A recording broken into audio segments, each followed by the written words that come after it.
አንድ አምላክ በሚሆን በአብ በወልድ በመንፈስ ቅዱስም በእውነት አምነን በዚች ቀን የተመሰገነና የከበረ ንጹሕ የሆነ የኢትዮጵያዊው አባታችን አቡነ ሀብተ ማርያም የዕረፍቱ መታሰቢያ ነው። የዚህ ቅዱስ አባት የትውልዱ ሀገር የራውያን የምትባል በምስራቅ ባለች ሀገር ውስጥ ነው። በዚያም ስሙ ፍሬ ብሩክ የሚባል አንድ ሰው ነበረ። ይህም ክቡርና ታላላቅ የሚባሉትን በዚያች ሀገር ታላላቅ ሰዎች አንዱ ነው። እጅግም ሀብታም ነበረ፣ ብዙ ንብረትም አለው። በሕጋዊ ጋብቻ ስሟ ዮስቲና የምትባል ብላቴና ድንግል አገባ። ይህችም የተመረጠች በበጎ ስራ የተሸለመችና ያጌጠች ናት። ነገር ግን አስቀድመን በዚህ ዓለም በሕግ ባሏ ጋር በንጹሕ ጋብቻ እግዚአብሔርን በመፍራት ምጽዋትን በመስጠት በየዋህነት በትህትና ፍቅርና ትዕግስትን ገንዘብ አድርጋ በጾም በጸሎት ተወስና እንደኖረች እነግራችኋለሁ። እንደዚህም ሳለች ጌታችን በወንጌል ሰው ዓለምን ቢያተርፍ ነፍሱን ካጠፋት ምን ይጠቅመዋል እንዳለ ለአንቺ በዚህ ዓለም መኖር ምን ይረባሻል የሚል ሐሳብ መጣባት። ከዚህም በኋላ ወጣች። ፈጥናም በሀገሯ ትይዩ ወደሆነች ምድረ በዳ ደርሳ ወደ መካከሉ ገባች። በዚያም በረሃ አራዊት እንጂ ሰው አይኖርባትም። ከዚያም ደጃፏን የተከፈተች ታናሽ ዋሻ አግኝታ ምንም እና ምንም ሳትነጋገር ወደ ውስጧ ገብታ ቆመች።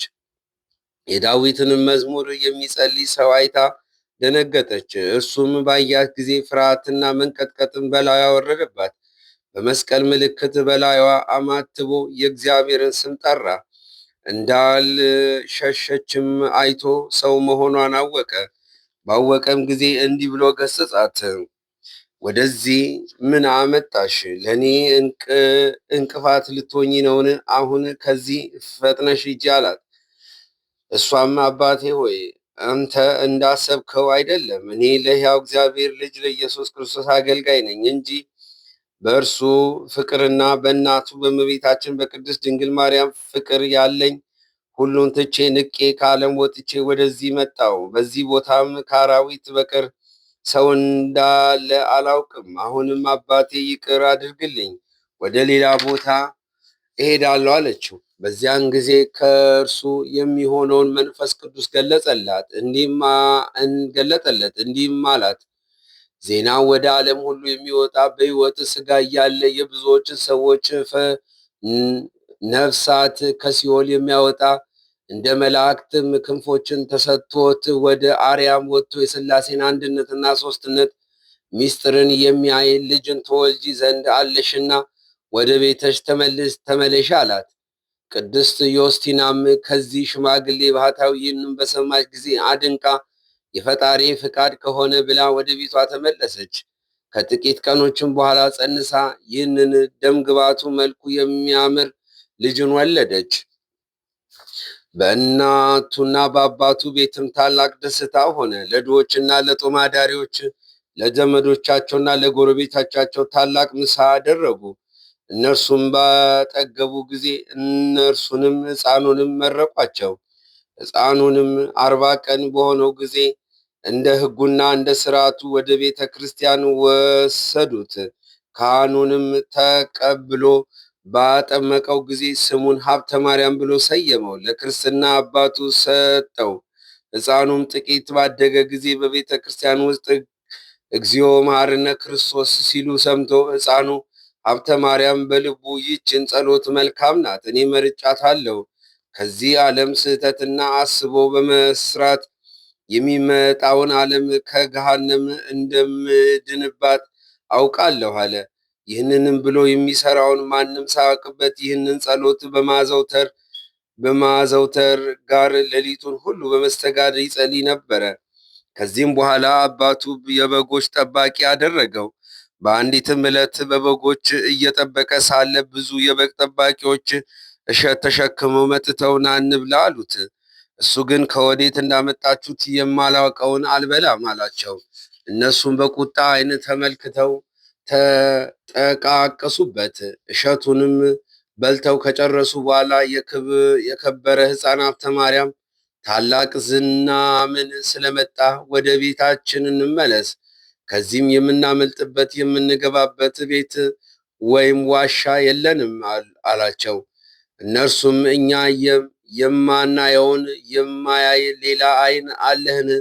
በሰማይ ፊት ምን ደመና ሳይኖር ሀገሩም ብራ ሆኖ ስታይ እንዴት ይዘንማል ትላለህ? አሉት።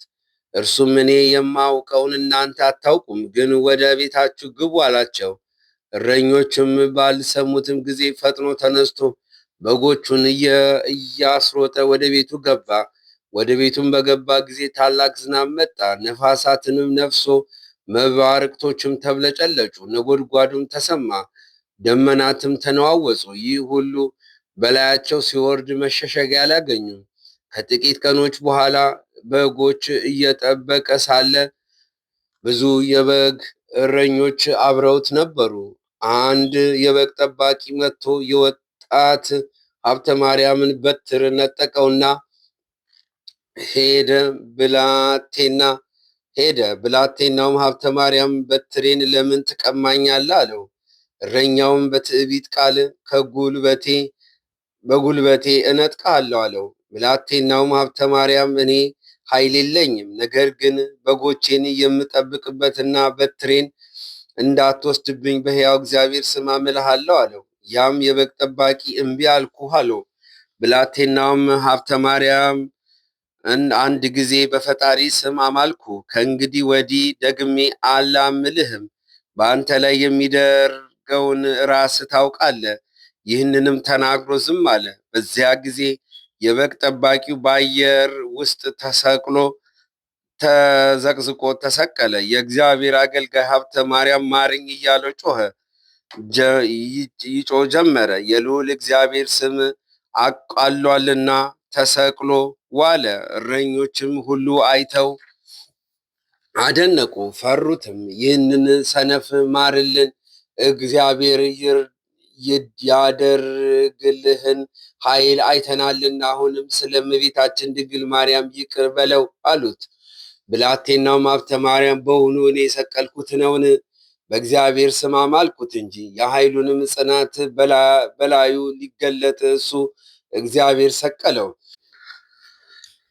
አሁንም እርሱ ከፈቀደ ያውርደው፣ እሱ መሐሪና ይቅር ባይ ነውና። ይህንንም በተናገረ ጊዜ ወርዶ በእግሩ ቆመ። ወደ እርሱም መጥቶ ሰገደለት። ከረጅምም ዘመን በኋላ ስሟ አለ አድባር ወደምትባል ገዳም ሄዶ ከዚያም የምንኩስና ስርዓትና ሕግ በአበንቱ በተመረጠ አባ መልከ ጸዲቅ እጅ ተቀበለ። ከዚህም ቅዱሳን መነኮሳት ወደሚኖሩበት ሄዶ ታላቅ ተጋድሎን ጀመረ። እርሱም በባህር መካከል በመቆም ከዳዊት መዝሙር ሁሉንም ያነባል። በባህር ውስጥ ሰጥሞ ግንባሩን አሸዋ እስቲነካው 500 ጊዜ ይሰግዳል። ከሰንበት ቀኖች በቀር እህል አይቀምስም ነበረ። ከዚህ በኋላ እህልን ትቶ እንደ ዋልያዎች የዱር ቅጠልን የሚመገብ ሆነ። 48 ቀን የሚጾምበት ጊዜ አለ። የባህር ውስጥ በሌሊት ቆሞ በማደር በቀንም 4ቱን ወንጌል ያነባል፣ ሌሎችም መጽሐፍትን። እንዲሁም ያለ ስራ ብዙ ዘመን ኖረ። ከብዙ ተጋድሎና ድካም በአስረዘመ ጊዜ ጌታችን መድኃኒታችን ኢየሱስ ክርስቶስ ወደ እርሱ ተገልጦ መጣ። ከእርሱም ጋርም የመላእክት አለቆች የከበረ ሚካኤልና ገብርኤል የመላእክት ማህበር ሁሉ በዙሪያው ሁሉ እያመሰገኑት ነበረ። ወዳጄ ሀብተ ማርያም ሰላም ላንተ ይሁን አለው። በዚያ ጊዜ ከግርማው የተነሳ ወድቆ እንደ በድን ሆነ። ጌታችንም በከበረ እጆቹ አንስቶ እፍ አለበትና ጽና፣ ኃይልንም ለአድሳት እንጂ ላጠፋህ አልመጣሁም። ተጋድሎህና ድካም ሁሉ በኢየሩሳሌም ሰማያዊት እንደተጻፈ በእውነት እነግርሃለሁ። እነሆ እኔ በጎ ዋጋህን በዚህ ዓለም በሚመጣውም ዓለም እከፍልሃለሁ።